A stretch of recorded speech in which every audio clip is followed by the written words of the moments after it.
కేంద్ర ఆర్థిక మంత్రి నిర్మలా సీతారామన్ వచ్చే ఆర్థిక సంవత్సరానికి బడ్జెట్ను ఇవాళ పార్లమెంట్లో ప్రవేశపెట్టనున్నారు. బడ్జెట్ ప్రవేశపెట్టడం ఆమెకు వరుసగా ఇది 8వసారి.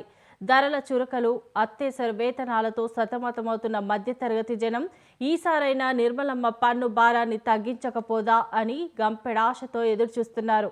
పన్ను మినహాయింపు పరిమితిని భారీగా పెంచడంతో పాటు పన్ను రేట్లను తగ్గించాలని వారు కోరుకుంటున్నారు. కాగా ఆర్థిక స్థిరీకరణ లక్ష్యాలకు కట్టుబడి ఉంటూనే మందగించిన వృద్ధిని మళ్లీ పరుగులు పెట్టించేందుకు బడ్జెట్లో చర్యలు చేపట్టవచ్చన్న అంచనాలున్నాయి. మార్కెట్లో వస్తు సేవల వినియోగాన్ని పెంచడంపై ప్రధానంగా దృష్టి సారించే అవకాశం ఉంది.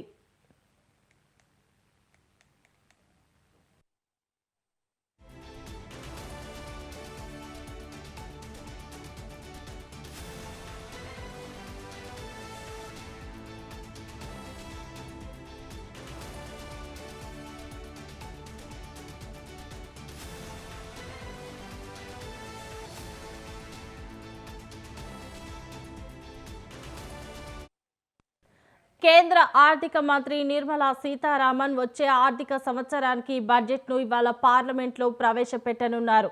బడ్జెట్ ప్రవేశపెట్టడం ఆమెకు వరుసగా ఇది 8వసారి.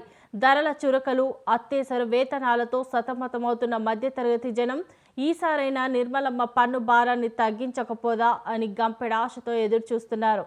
పన్ను మినహాయింపు పరిమితిని భారీగా పెంచడంతో పాటు పన్ను రేట్లను తగ్గించాలని వారు కోరుకుంటున్నారు. కాగా ఆర్థిక స్థిరీకరణ లక్ష్యాలకు కట్టుబడి ఉంటూనే మందగించిన వృద్ధిని మళ్లీ పరుగులు పెట్టించేందుకు బడ్జెట్లో చర్యలు చేపట్టవచ్చన్న అంచనాలున్నాయి. మార్కెట్లో వస్తు సేవల వినియోగాన్ని పెంచడంపై ప్రధానంగా దృష్టి సారించే అవకాశం ఉంది.